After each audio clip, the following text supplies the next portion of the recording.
La satisfaction client, c'est quelque chose qui va vous permettre d'avoir un chiffre d'affaires récurrent ou en tout cas d'avoir une activité, une marge stabilisée et d'utiliser ces clients un peu comme une vache à lait. C'est-à-dire qu'ils vont être réguliers, vous n'allez peut-être pas forcément faire beaucoup de marge avec eux, mais régulièrement, vous allez avoir un chiffre d'affaires et donc une marge brute qui va être perçue pour votre entreprise pour qu'elle puisse continuer à exister, qu'elle puisse continuer à effectuer, réaliser des projets. De manière générale, quelle que soit l'activité dans laquelle vous êtes. Mais comment assurer cette fameuse satisfaction client? C'est ce que j'aimerais qu'on partage dans cette vidéo. Donc la première idée déjà, c'est la réorganisation de votre service client. Quand vous voulez assurer la satisfaction client, vous allez vous apercevoir que vous n'êtes pas forcément déjà au top et que vous vous en intéressiez parce qu'au départ, dans les entreprises, on cherche tout de suite à faire des projets, à rentrer dans la technique du projet et pas forcément à s'intéresser à l'expérience client, la satisfaction de ce client-là, quel que soit finalement le contenu du projet. Si le projet s'est bien passé mais que humainement ça s'est très mal passé, et ben ça c'est vraiment quelque chose de difficile. Donc organiser son service client par rapport à cela, c'est très important.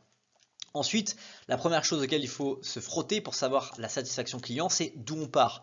Donc avoir l'opinion du consommateur. Qu'est-ce qu'il a vécu dans les projets antérieurs qui se sont terminés? Comment a-t-il perçu? Quels sont les axes d'amélioration qu'il voit en vous pour vous permettre à votre tour de pouvoir estimer d'où vous partez et ce que vous avez comme progrès à réaliser sur le court, moyen et le long terme.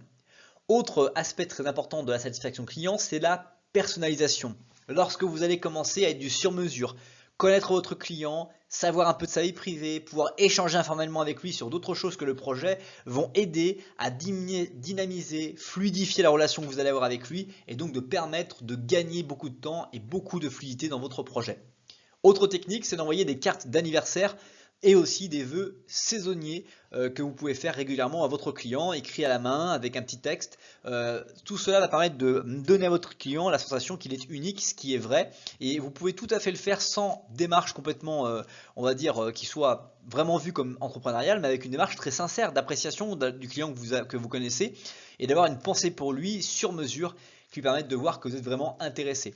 Également récompenser les références des consommateurs, c'est-à-dire il y a des gens qui vont donner leur avis, qui vont vraiment donner des avis qui sont extrêmement intéressantes et donc récompensez-les par des cadeaux en retour de leur avis sur votre capacité à avoir fait les choses. Et puis enfin, offrez-leur quelque chose de valeur techniquement qui leur apporte quelque chose de plus dans leur vie personnelle ou professionnelle parce que c'est quelque chose qui va vraiment les satisfaire et qui vont permettre encore une fois d'avoir une récurrence à court, moyen et long terme qui permettra à votre entreprise de continuer à faire travailler les employés et vos collaborateurs mais aussi à votre entreprise de servir une belle cause, un client qui a aussi un rôle et qui va pouvoir aussi continuer à faire son rôle là où il souhaite le réaliser aujourd'hui.